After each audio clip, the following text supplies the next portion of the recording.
Hey, what's up, guys? It's Reed Young, aka Shoota here. We're going to be going through a 6 max hand that someone on 2+2 posted. It's a 3-6 no limit game, so that means it's typically a $600 buy-in game.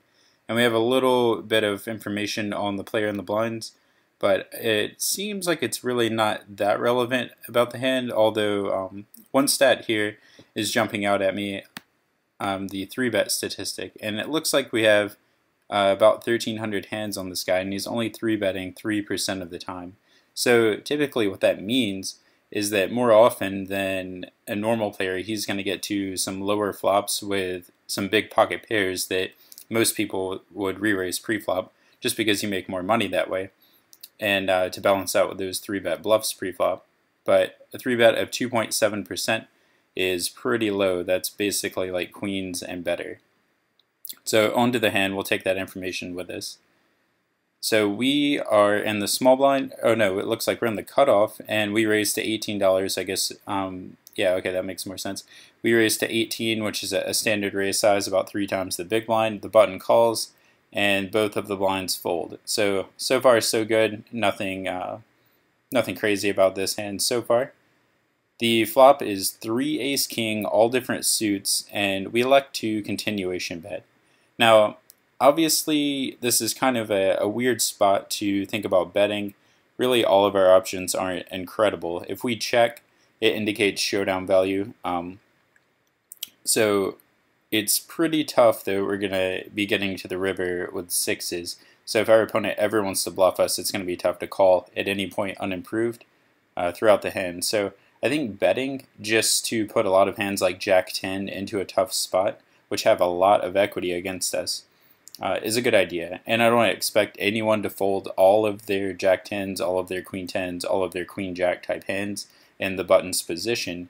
But he probably should be folding with some of them, right? Because if he's floating with, about 50 combinations of hands like that, that's a lot relative to how often he's going to have a strong hand. So he might be a little bit exploitable, just floating too many hands. So if he's not folding any, then he's not, but we're going to make money from him, I think, in other spots when we have a hand like ace 10 here instead of pocket 6s. So I think betting just to take the hand down right away is okay. Conversely, you could check just saying like, well, hey, a bet, probably unlikely to get called by worse hands, and I don't think that many better hands are going to be folding, just because it's one street, and we really won't know what to do on any turn except for a 6. So that said, we bet 30 into 45, I think a pretty standard, maybe slightly large bet size given how dry and disconnected the board is. And then the turn is a 6. So Gen for us, we have essentially the nuts, because I think even this player, like we said, is going to be re-raising with aces or kings here, and we beat pocket 3s. So for all intents and purposes, we're treating this as if we have the nuts. Now, we bet about 3/4 of the pot again, which I think is a pretty nice, hefty bet size. You can maybe even go a little bit larger here against most players. So an interesting thing about this guy is, if he's not re-raising ace-queen pre-flop, I think our bet sizing needs to be a little bit smaller here, since we can't so much abuse the fact that our range is going to be stronger than our opponent's range. And so by that, I mean, we are going to have aces here, we're going to have kings here, we're going to have ace-king here, and it should not have any of those hands. So if we can throw ace-queen into that range of hands that we're going to have that our opponent won't have, then we can bet larger and expect our opponent to make a larger mistake. And of course that means we bluff accordingly, so the larger you bet, basically the more often you're going to be bluffing. And we go ahead and with the 3/4 pot bet on the turn. So I think it's okay.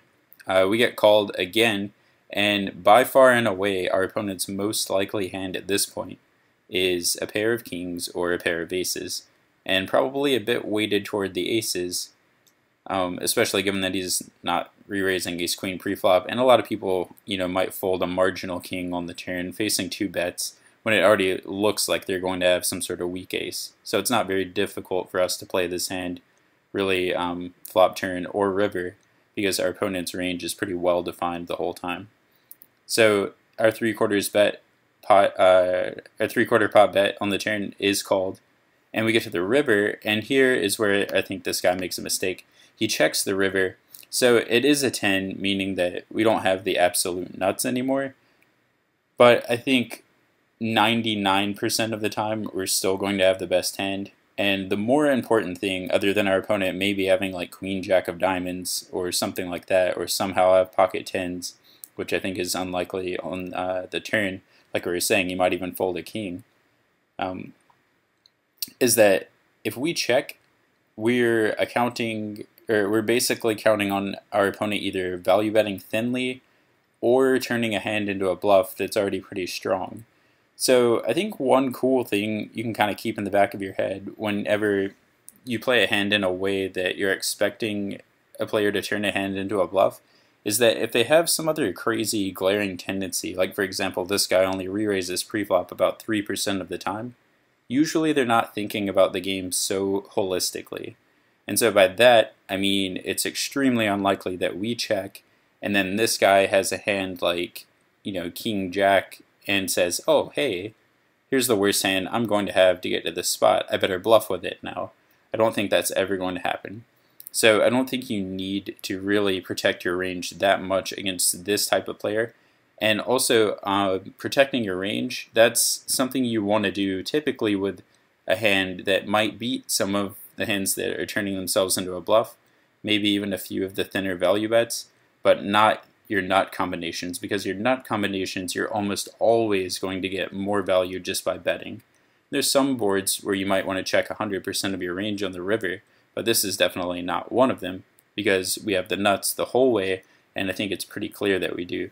So our opponent isn't going to gain much from a thin value bet, since you should not be expecting us to check call a slightly weaker hand very often. So for instance, our opponent might not value bet a hand like ace-9 suited because he doesn't expect us to have or check call with a hand like jack-10 or King Jack ourselves, just because those hands might not play the flop, turn, and river the same way.